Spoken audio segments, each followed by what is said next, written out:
Hey folks, welcome to the Freakopolis Times, our podcast mostly about stuff related to our comics and game shop, the Freakopolis Geekery.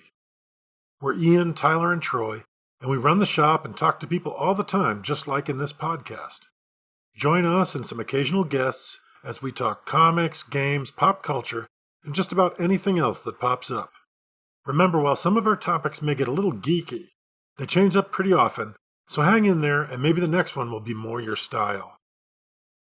By the way, this podcast is video enhanced on YouTube and Spotify. Check it out that way if you like visuals with your talk. You never know what might show up. Now, let's do the show. So last week we talked a bunch about video games. Almost every topic had something to do with video games. And this week we wanted to talk some about television programs. And we've got a few that are kind of not the expected. I know we always talk about The Boys. Oh, sure. We talk about various anime and that sort of thing. This time we wanted to talk about some more like real world stuff, I guess. Mm-hmm. And that would be Battlebots. We freaking love Battlebots. It's one of the best entertainment forms out there. Yeah, for sure. Right, so for anyone who's not familiar with BattleBots, it turned up, I don't know, within the past 10 years or something, and it's been sort of on and off. It's generally on Discovery Channel, and it is teams that build actual sort of battling robots. They're more like vehicle robots than like Transformer guys. Yeah, like 250-pound RC cars, yeah. Yeah, with various types of weaponry built in, lots of saws and stuff. Yeah, tons of armor. Yeah, all manner of flippers and hammers and flamethrowers. You wouldn't want to be locked in a box with these things. You'd stand no chance. Yeah. And that's exactly what happens is they put them into an arena box with bulletproof glass and all that. And the teams stand outside with their remote controllers. And they essentially go at it, and there's various different types of tournaments, but generally it's sort of a 1v1 bracketed tournament. They ultimately win, some kind of either the giant nut, or there's a contest going on right now for the, I forget what it's golden called. Bolt? Big golden bolt, or giant golden bolt screw. Or something. Yeah, we have a uncanny BattleBots sense where not a day after I said, BattleBot sneaks up on you, it always comes faster than you would think. Not one day after they're like, oh, mini tournament season incoming, here's some new BattleBots for you, which is always a welcome thing, for sure. Yeah, and what's kind of cool about BattleBots is the fact that, like, in a lot of ways, it's sort of like professional wrestling. Yeah. It has all the glitz and glamour. It has all the, when a team comes to the box for their match, there's an announcer who does usually some sort of a crazy dramatic rhyme or something about the bot.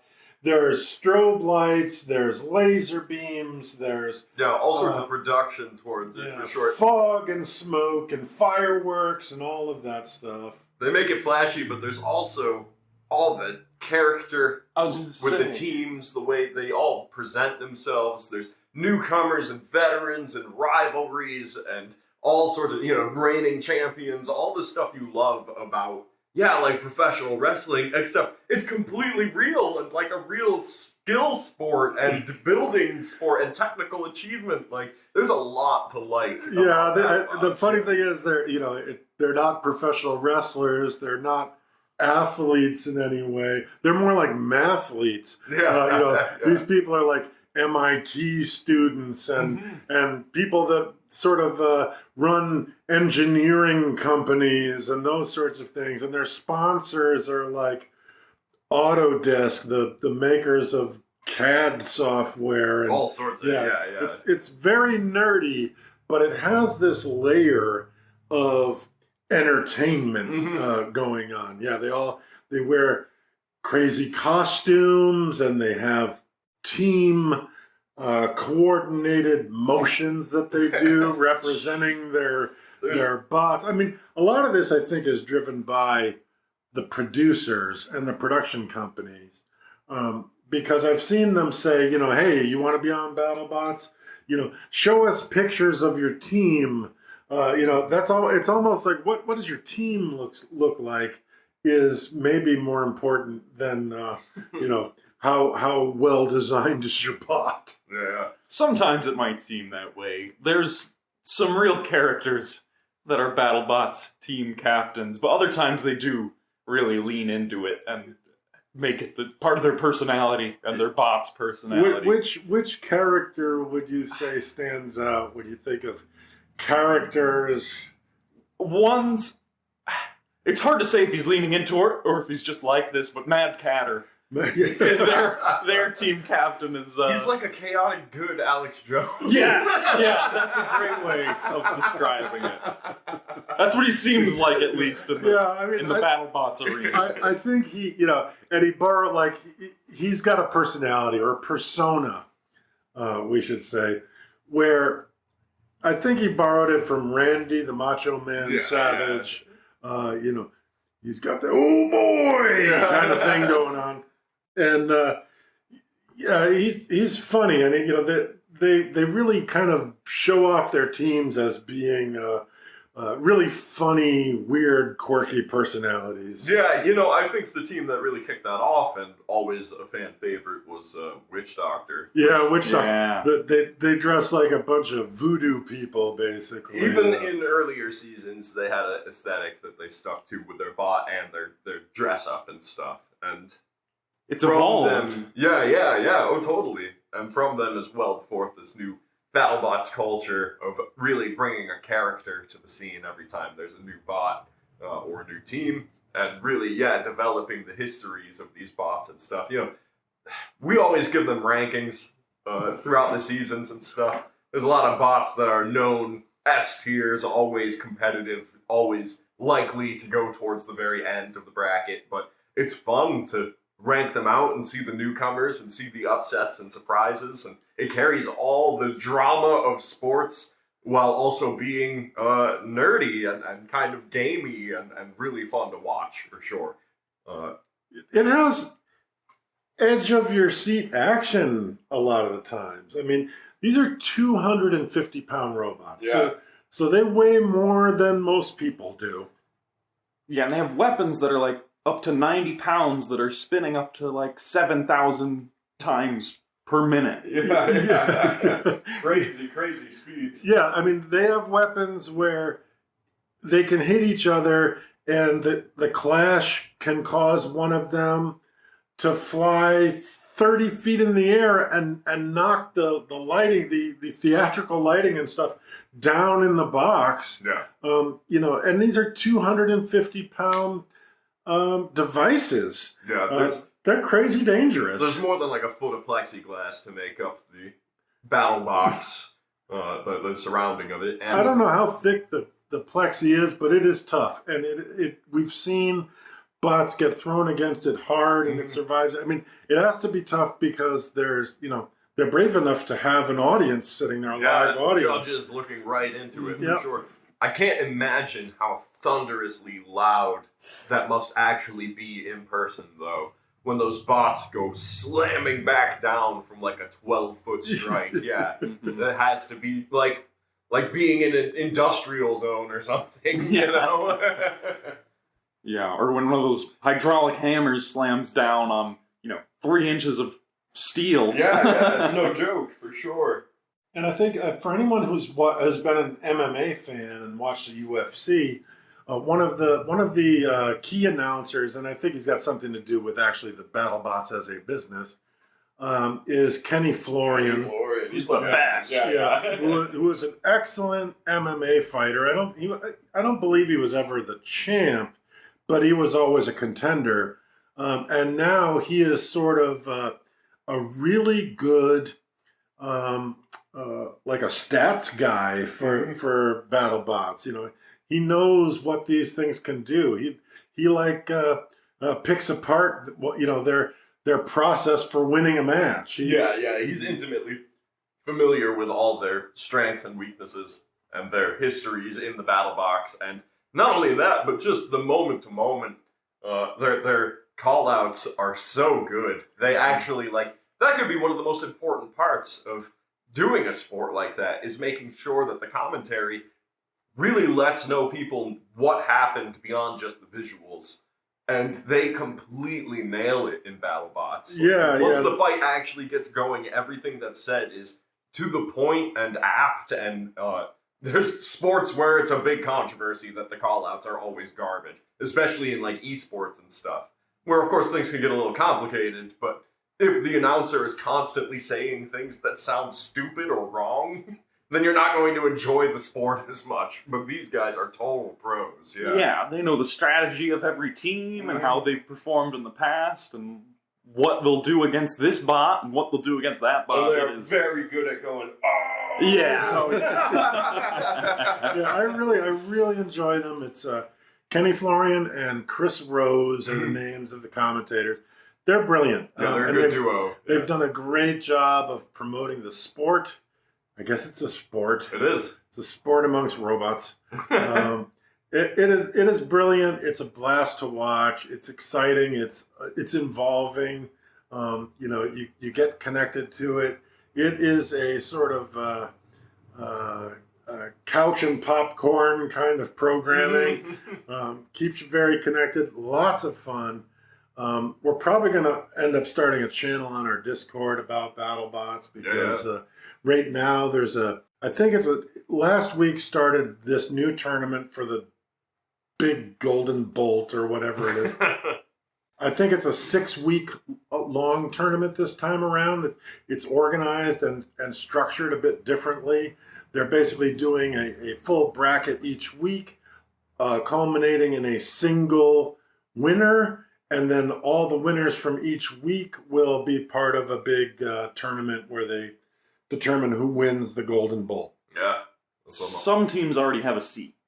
Some teams do, yeah. Previous Golden Nut winners, which include the sort of epically historic Tombstone, which hasn't been able to win in the last few years. It's been getting knocked apart, but it was so much a game-changing robot several years back that it still holds its place at being, it's kind of a kingmaker. It really is. If you can beat Tombstone, you're a real player. Yeah, you're in the big leagues. Yeah, Definitely. if you can't, well, then you're going to get knocked into pieces. Yeah, it doesn't quite pack the punch that it used to, but it completely changed the landscape. Tombstone proved to be like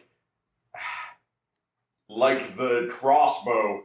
They had to completely redevelop armor and their approach in order to tackle this thing, You had to be a really incredibly stable, grounded, and well front-plated bot in order to have a chance against it.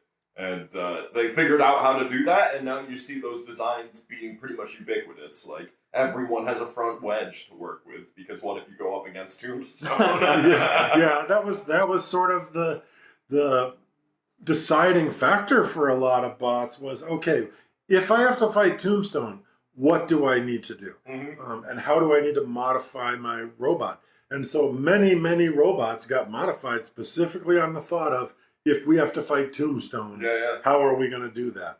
And so now we see a whole different level and breed of bots out there, and they're just getting better and better, and some of them are really cool designs. Other ones are more ugly but efficient, like Tombstone is. Yeah. Tombstone is not a beautiful design. It's just efficient and very, very powerful and dangerous.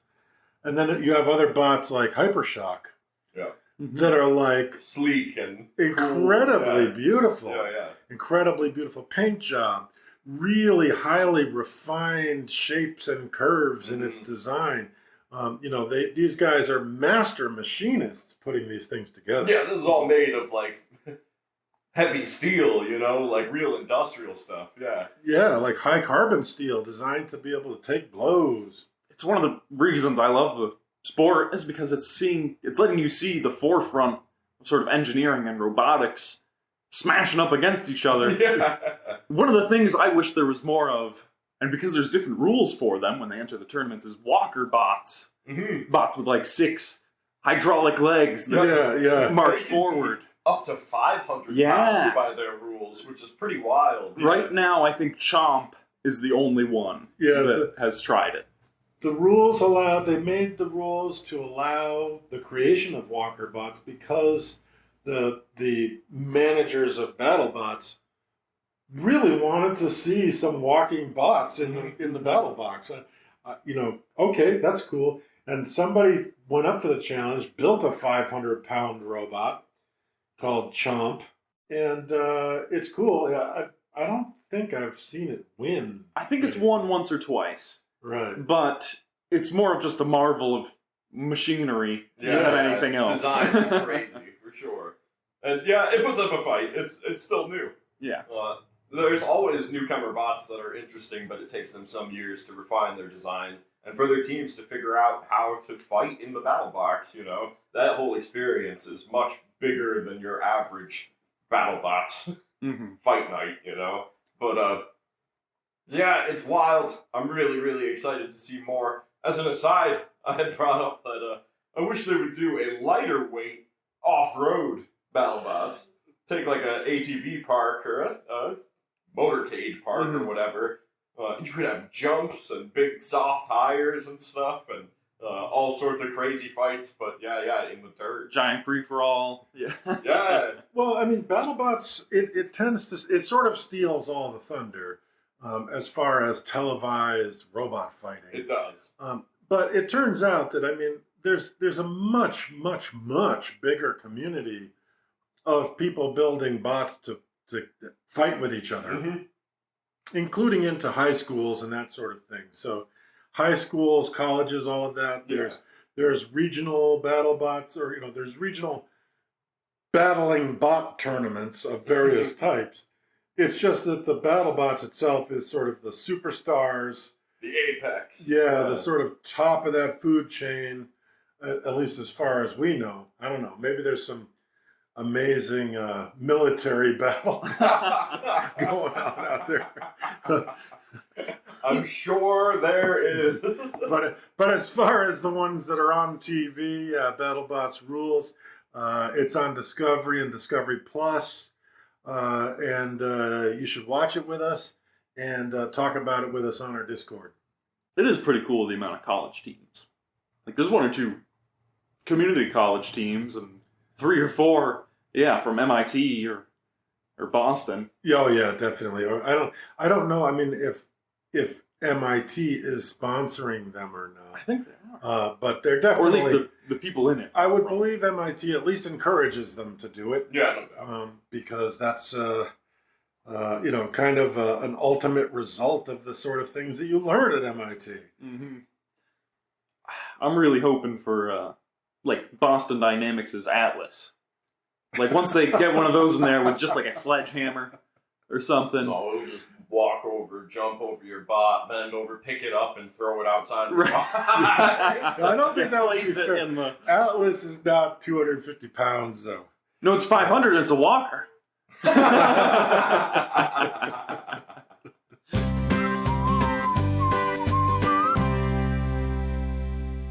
One of our all-time favorite comic book writers, Rick Remender. Dad, you're actually wearing a Deadly Class shirt. Tyler, you're wearing an Image Comics shirt. So are you. No Aftershock. Yeah, I have an Aftershock shirt on. I know. Sorry, Image. Traitor. Yeah. But his current projects are wrapping up. Scumbag wrapped up with issue 14 this week.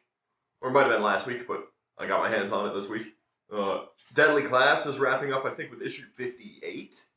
Another 2 issues or so, but he's really bringing closure to a lot of our favorite projects that he's come out with, and I wonder what's up next for the punk. Yeah, I mean, that's an important point, too, because Rick Remender's books overall in our shop have been the best-selling books we've carried. Yeah. Deadly Class, hands down, the trades of Deadly Class have sold more than any other book in our store. Scumbag has been met with, incredible reviews from our community of readers. And so, it is the best stuff. I think so, yeah. And Deadly Class may very well have been impacted by COVID, the production and plotline. I think a lot of comic books were, but it seems as though he's managed to pull together something that's still really evocative to be able to close this big plotline up with. And Volume 1, moves like crazy. It is such a hard-hitting and well-written book with beautiful art by Wes Craig, really striking. And as a duo, those guys have done some incredible work, and I'm hoping that he has some announcements coming up soon with some new stuff. I mean, either way, I'm super excited for what's coming next. I'm kind of glad.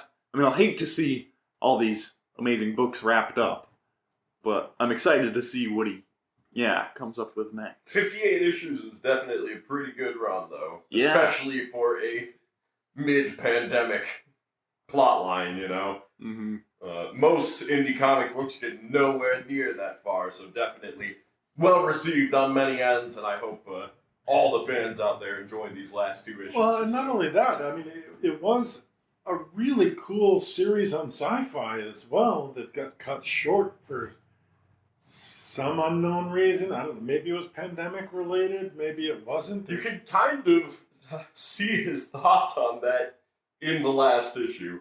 The latest one places Marcus as a writer who's pitching a show, and his show gets bought up by a lesser crime network, essentially, where it doesn't fit at all. And he finds that it essentially says, if I'm reading this correctly, Rick Remender is making a reflection of Marcus and himself and is saying that sci-fi simply wasn't the place for Deadly Class, you know? Right. And that may very well be the truth, but still, it had the freaking Russo brothers behind the production. You would have imagined that with, like, powerhouse names like that they could have pitched it around and found someone with interest. And really, they make a point of this at the end, like the editor's notes and the fan mail stuff that they do at the end of each issue, makes a point of saying that, like, while a lot of people love the show and stuff, we're just going to do the best we can with the comic and wrap it up and, you know, take care of this project with all the love and work it deserves.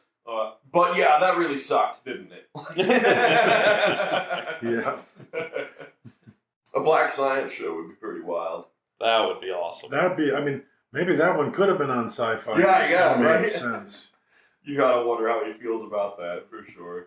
Well, the dude's filled with his own convictions. You can just tell through his writing and stuff. But yeah, you know, it seems as though there's gonna probably be a new wave of interesting indie comics being adapted into more and more television and bigger productions. And along with that may very well come some additional chances for Remender to make his mark in that region. You know he wants to.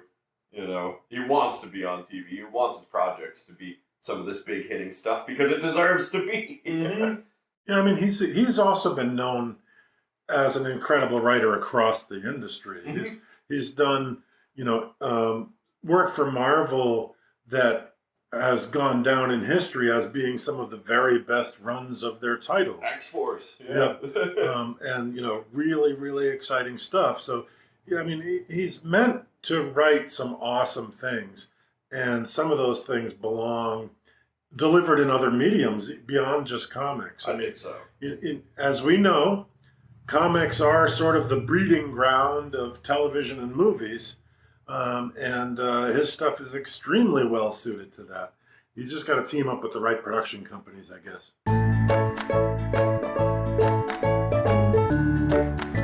Everyone knows America's hero, modern day Indiana Jones, in the flesh, Mr. Gates, Mr. Josh Gates. I don't know if everybody knows. Everybody knows it. But they should. Josh Gates, yeah. If they don't, they should. We'll tell you why. We got two things to pitch to you this week: Battlebots and Josh Gates. The two of the most wholesome, heartwarming things out there on television. You gotta love it. Josh Gates, yeah, he is the explorer of our time. He carries many titles. Yeah. He's not only tombs. Yeah, he's a monster hunter. He's an archaeologist. Yeah, hunter of cryptids. Man with the largest calves in the world. Pulls off a cowboy hat. Yes, and a whip. And a whip. He can do it. And he's one of those guys that, in a world where you think everything has been discovered and uncovered, he actually finds new things to show us. And he does it in a really clever and entertaining way. His current show is Expedition Unknown, and that's got a bunch of seasons out on Discovery. And it's sort of a travel log, sort of an adventure show, and it always has some sort of mystery or something that he's trying to sort of check out or get to the bottom of. Yeah. The guy has a catalog of productions big enough to make his own damn network if he wanted to. Pretty much. I mean, and it's interesting his original show was Destination Truth. Mm-hmm. And that was earlier in the 2000s. Very much so during the big wave of ghost hunting shows and stuff. And it itself was a ghost hunting show in many aspects, Yeah.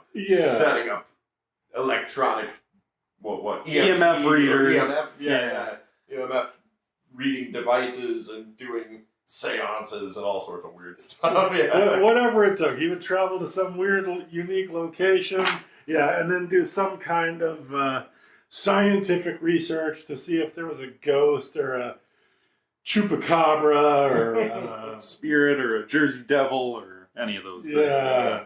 Not a chimera. No. He's done treasure hunting as well. He's done a lot of that. A lot of treasure, and he still does a lot of treasure hunting. I mean, Expedition Unknown still involves a ton of treasure hunting.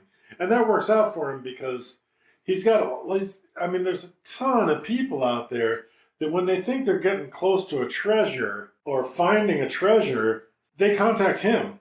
And then they'll wait and not do anything until he manages to come out with his show, and that's when they'll go in. So, that works out really well for him. Yeah, he does a good job of making these discoveries very public, for sure. Mm-hmm. And then, so his original show, Destination Truth, was more about sort of the conceptual monsters and stuff that might exist out there.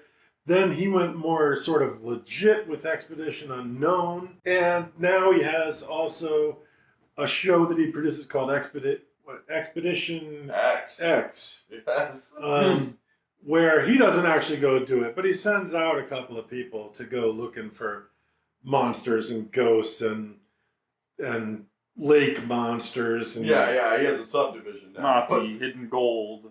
In spite of all this kind of, reality TV ghost finding stuff, he actually is a legitimate adventurer. Like, the whole way. He's been to all the continents and seen all sorts of different biomes and crossed rivers and, climbed mountains and uncovered tombs and has shown hieroglyphs and paintings that haven't been seen in thousands of years for the first time, he's done everything that marks you as a completely legitimate archaeologist adventurer, for sure. He does cave diving, which is for the suicidal. Yeah, he does serious cave diving. Yeah. He's really serious.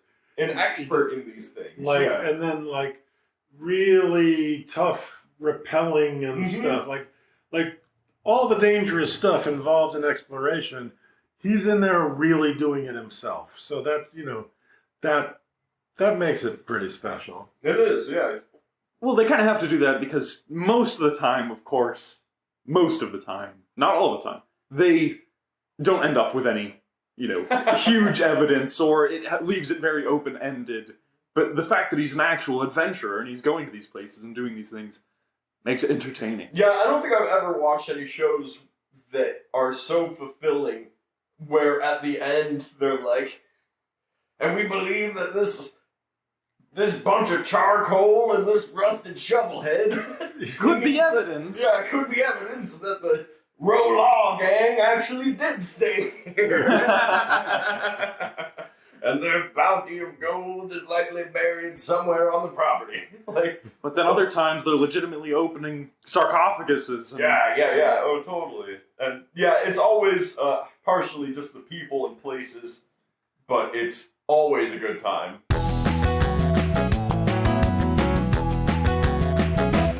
So that's our pitch for Josh Gates and BattleBots. And Discovery Plus, apparently. Yeah. Sponsored, but no. Come on, Discovery.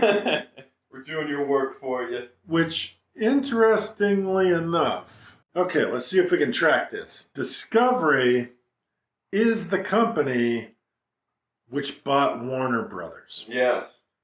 Warner Brothers owns DC. Okay. You think a DC's going to end up on Discovery Plus? Well, no, but it does lead me to another topic related, and that is DC's decision-making on films recently. Yeah.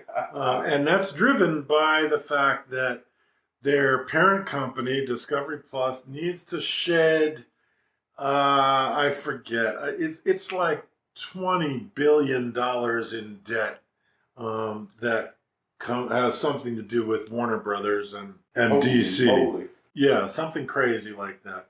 So we were talking earlier about DC's Batgirl movie. Completely produced. Basically ready to send to theaters. Yep. Instead, they're sending it to be locked up in a vault or a basement or underneath Mar-a-Lago. Is that what was in the 12 boxes dragged out of there? That's my guess. The Batgirl. Unreleased Batgirl footage doesn't belong here.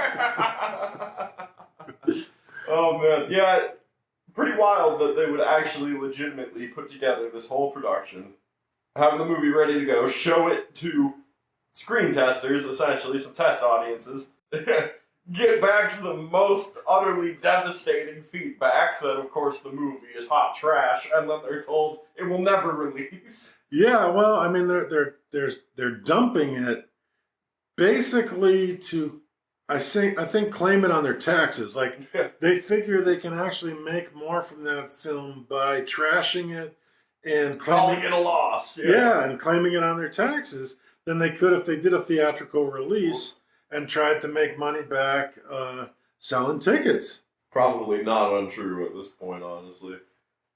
But they won't do the same for The Flash. Yeah, but wait a minute.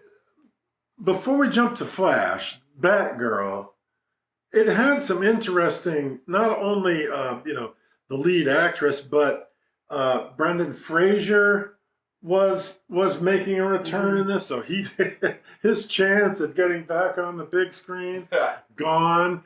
Michael Keaton as Batman was had, I don't know, a cameo role or a side role in this. We were going to get to see that again. We were going to get to see older Batman. Yeah, sure. And that some of the stuff that we would have liked to have seen, unfortunately, is getting buried away with that film, and we will never see it. They can't actually claim it on their taxes if people get a chance to see it. So we're not going to. That's it. That's what we're going to see from it. I can't wait for the inevitable leak within a decade where you can just watch the unreleased Batgirl. Right. Yeah, so I heard it's pretty much like unrequited garbage, but maybe there's a redeeming scene or two that might be worth catching. Probably. I'm usually not that harsh a critic. That tends to be the case with DC in general, though, with their productions. And yeah, speaking of unrequited garbage, The Flash. Yes. Now we can talk about The Flash. The movies themselves sound like they're going to do pretty good. The actor, Ezra Miller, on the other hand, is a little crazy. Yeah, what's the deal with this Ezra Miller guy? They like him enough that they're going to keep that film in their lineup, right? They're going to release this film in October or something. He's a real-life GTA character. just doing what he wants. So what has he done that Well, I think he committed a felony robbery. I think he kidnapped somebody in the past. Somebody underage. Yeah. Yeah. So that's He's as good a person as Batgirl is a movie. but this wasn't like from method acting or something. He wasn't doing a Joaquin Phoenix or Jared. Guy's probably method acting since the day he was born. so like he kidnapped people. He's a burglar. Yep, and that's who they're sticking with. They like his flash, as they say in the biz. Okay, that seems crazy to me, but you're a loose cannon, Miller. But damn it, but we love you. We need your flash. And he takes that too literally sometimes. Yeah. But that shows you how crazy DC is right now. They're out of control. I don't know. It'll be interesting to see if DC even survives the next couple of years. The general inclination seems to have been that just Padgirl isn't the only thing on the chopping block. There's a lot of productions that are currently being examined and potentially may come to an untimely demise underneath the watchful eye of Discovery. Yeah, I mean, I guess I'm wondering, like, Discovery, do they care about DC at all? You know, I mean, once you get these layers of owning companies, you know, so DC is its own thing, but then it's owned by Warner Brothers, which is then owned by Discovery. How many layers away from Discovery does something need to be where they say, is that making any money? No, get rid of it. Yeah. You know, even though it has all of this sort of, important historical nature, do they care about Batman? Do they care about Superman all that much? I don't know. It's hard to tell. Their bigger shows are Battlebots and Josh Gates right now. True enough, right? They don't have to scrap those. Hear that, DC fans? Listen to our advice. You want to save your DC universe? Watch some Battlebots and Josh Gates with us.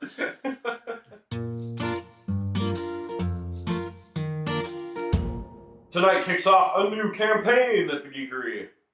Woo! New D&D campaign, Dungeons and Dragons, a new one going on at the Geekery. Indeed, my last one, a 2-year ongoing Tiamat campaign, concluding with a battle against the dragon goddess herself, I think was one of my best yet.